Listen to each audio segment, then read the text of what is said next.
I've got an antique ornate Singer model 12k. It's 1871. Serial number is 733853. I've got just a single piece of denim just to show you the machine can work. The needle's aged. I don't have any spares, and the bobbin case is also worn. So if you go fast, you're going to break thread, but I don't have any other spare parts for this. And just to show you that it can at least stitch.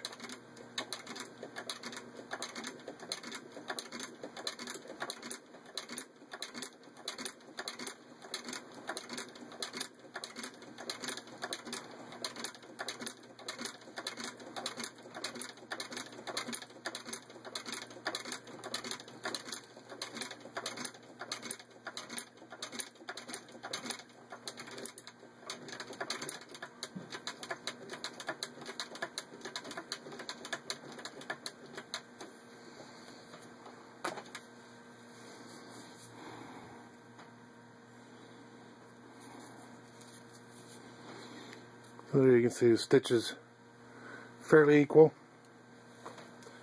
and there you have it.